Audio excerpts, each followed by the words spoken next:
Hello there. I'll be your guide on our journey through managing DPS anxiety. Our goal today is to lay a foundation of confidence that we can later build upon. Our journey will take us through each step. So, if it's okay, we'll jump right into it. Our first step really begins outside of the game. Let's YouTube some class guides first. So, if we're playing a mage, let's search YouTube for some guides on the basics. Arcane Brilliance has several guides. From Arcane to Fire, even Frost.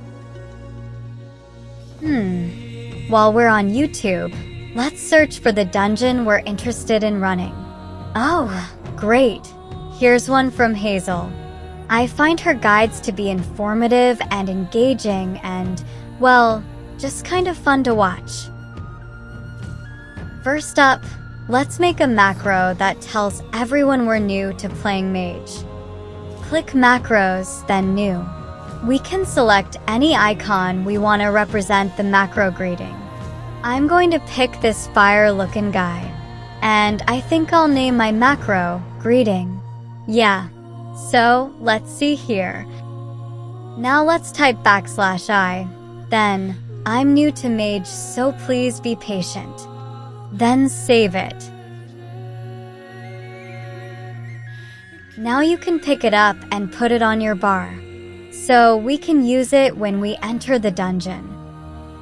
Let's do a quick spell check to make sure everything is on our bars.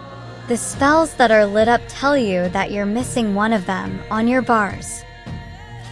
Everything looks to be in order here. Let's do a quick double check on the Arcane tab. Yep.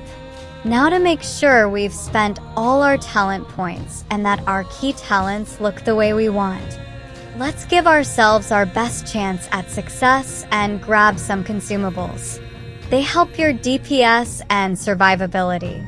To make things speedy, we'll just buy some of them from the auction house. Under the Consumables tab on the left, pick the food and drink option and click Search. Scroll down until you see the food that gives you buffs. We'll grab one that gives us the Mastery stat, which is great for any mage.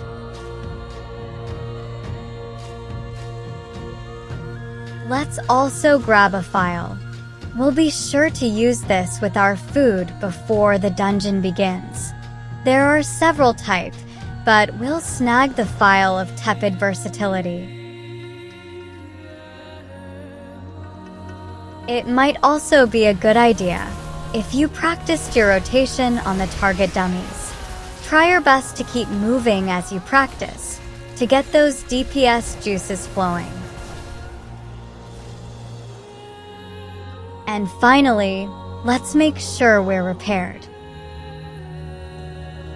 If you're in a guild, now would be the time to ask a guildmate for some help if you're unsure if you can go it alone.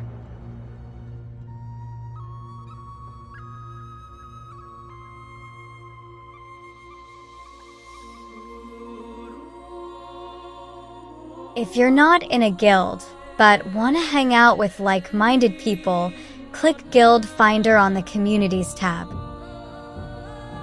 We'll set some filters for what we want and click Search. Several guilds appear with descriptions. Request to join one if you want. Some are big, while others are growing.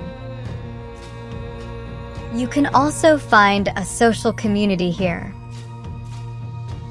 These are all similar to social clubs, and they vary just like guilds do. Remember, being nervous or tense before trying something new is totally normal. In fact, whole communities are built around helping those that are a little hesitant to jump into new things.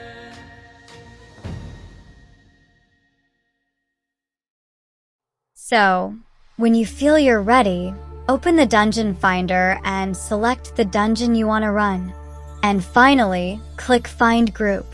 If you're still a bit hesitant to jump in, Waiting until you're more comfortable with the dungeon or specialization might be best. It has been an absolute pleasure talking with you today, and I wish you the best of luck. And remember, DPS anxiety affects a lot of people, including the creator of this video. Let's listen to his story. Hello, I'm Mage Manda. I've been playing a mage since classic World of Warcraft. Back when there was no repair all button, before flying mounts, and mages were essentially vending machines. In other words, I'm old. Throughout my mage journey, I tried just about every spec variation, gear setup, and playstyle. I became fascinated with what a mage can do, its versatility, its DPS, its style. For over a decade, I've immersed myself into the inner workings of mage. So when I was recently asked to run a heroic raid I didn't have much experience in, what do you think the wise and well-informed Mage Manda did? Well, I clammed up inside. I only had a passing familiarity with the raid to begin with, so being asked to help to do it at a higher difficulty put me in a small state of panic. So, I quite literally looked up Hazel's videos on the raid bosses. Then I went to the training dummy and practiced my raid spec rotation. I made sure my consumables were in order and everything was enchanted. I ultimately didn't get to go on account of my lack of experience. But me and another mage friend of mine went on to do the raid on normal difficulty. It's fun running with someone you know, and I got some loot along with some much needed experience. So I will leave you with this thought. I wondered afterwards what caused this swelling of anxiety. What pushed this latent worry to the surface? And it wasn't because I was worried about how harshly the group would judge me if I messed up. I was worried about how harshly I would judge myself if I messed up. So, even with all my experience and confidence, I have difficulty allowing myself to make mistakes, allowing myself to be human. And with that, if you struggle from something similar, I'm giving you permission to be human. If you're comfortable expressing your relationship with DPS anxiety and how it's related to World of Warcraft, let me know in the comments below. Thank you for watching, and thank you for your continued support.